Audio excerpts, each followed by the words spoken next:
We are less than 5 months away from the largest tax increase ever. Mostly everyone who pays taxes will pay more as of January the 1st, unless there's a vote to change that in Congress. There are arguments for and against that, and we're going to get into it in just a moment. All right, let me introduce you to the company. The regulars are with us. It's Monday in August. Charles Payne, Tracy Burns, Chris Carter, all right there. Now, former Clinton pollster Bernard Whitman, he's here to tell us how well the largest tax increase ever may go over with the voters. Nicole Pedalini is on the floor of the New York Stock Exchange. She's watching the markets for us. A very modest gain for the Dow at the top of the hour.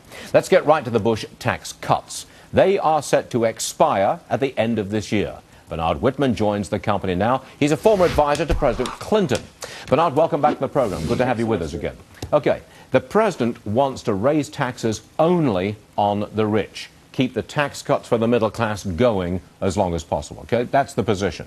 Do you think that is a political winner to get out there and say, tax the rich? I think not only is it a political winner, more importantly, it's an economic winner. Oh, make the case. Okay, Bernard, make the case how raising taxes on the rich, raising them more, either creates jobs or gets the economy going. Give me the argument. I very much favor keeping the tax cuts in place for families earning less than $250, individuals earning less than $200. Why?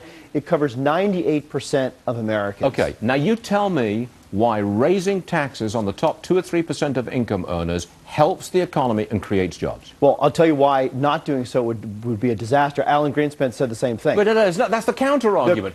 Tell me the cost of extending the Bush tax cuts only to those under $250,000 is $2.8 trillion. No. Keeping them in place, wait a minute. Keeping them in place for the rich would cost an additional $700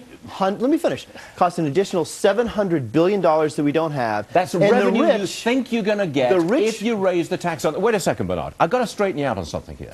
You're saying that if we don't raise taxes on the... What are we doing here? If we keep the tax cuts in place for the rich, we lose $700 billion worth of revenue over the next, 10 years? That's the argument, right? That's correct. It's a false argument. No, and it is a false argument. The rich tend not to spend the money. Yes, they invest it. They save the money. No, they save the money. If they don't spend it, what do? They save it, but they actually invest it. Okay? Now, look, if you raise taxes on the rich, you give that money to the government, okay? The government does not use it as efficiently to grow the economy as those rich people would do if they had it in their pocket. Our 2.4% growth over the Bush tax cut years, 2001, 2007, that was anemic That's growth. not taking account of the fact that we came out of a recession. Oh, now you sound like Obama. Now you sound like Obama. And you're... No, I do not. You're blaming the past. And the Republicans said, stop blaming the past, stop blaming the past. Look, I'm not blaming the past. I am telling that if you look forward and you raise taxes on the top 2 or 3 percentage points of income earners, you raise those taxes, you will destroy jobs and you will slow the economy. No matter what you say, that's what's going to happen. All right, Charles, come on into this. Well, first of all, here's a couple. There's a lot of problems I have with what you're saying. Number one, we had someone here on Friday saying that the top 5% are spending 37% of consumer spending right now. Frank. The bottom 80% is only 39%. So you want to tinker with that, you want to suck that out, okay. But I think this whole thing, and this is what I say, shame on Democrats, it's all divisive. It's all about politics. You can't unite the country. Instead, this is a bad person. That's a nefarious person. Hey, let's vote me in so I can make sure I can protect your interests by attacking this person.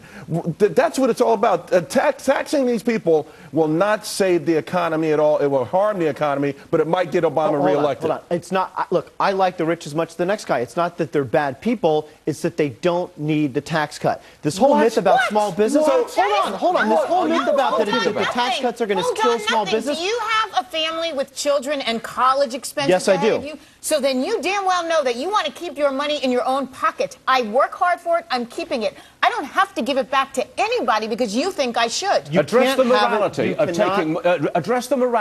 of taking more than half of a person's income, because that's exactly what you're going to do. It's not about morality. It's about economics. We cannot afford to continue giving tax giveaways to those people who don't need it. What's a giveaway? What is a giveaway? You're letting people keep more of the money that they earn. Who needs it and who doesn't? Look, do you want to pay down the deficit? You don't pay down the deficit with higher taxes. Do you want to pay for military spending? You pay down the deficit with growth in the economy. You do not get growth in the economy by raising taxes. 98% of people keeping their tax cut, we will grow the economy. By the way, the deficit made a nice decline from 2003 into 2008. It came down almost every year after the Bush tax cuts. It was only that wild 2008. But more to the point, is this the economic policy that's going to get us out of this? Do you really think that this is going to get us out of this jam? It's certainly going to help, and let me tell you, the American people agree. The Pew Center just released a poll 10 days ago that showed by a margin of 46 to 29, people agreed that the Obama economic policies would fare better for the economy than the Bush policies. By the way, it's even stronger among independents. Someone be punished? 43 to 20, and by the way, 30%. This is what I'm really curious about, though. People agree that we should keep the tax cuts for everybody. Forget about that for a second. Why should people be punished for saving? I keep hearing this argument. We should tax them because they're not spending. Why do you want to take it from me because I want to save it? I should be beat up because I want to save my money? Last answer. Go. Look, you got to spend it. We need that tax revenue. It's just nuts. And the tax revenue numbers are generally skewed at the end of the day because you damn well know that the rich are going to find ways around paying those higher taxes. Sir Bernard Whitman, we thank you very much for joining us. Thank you very much. Is Hillary going to run? Maybe in 2016. Really? But not 2012? Doubtful. Bernard Whitman, many thanks indeed. Appreciate you being with us. In a few minutes.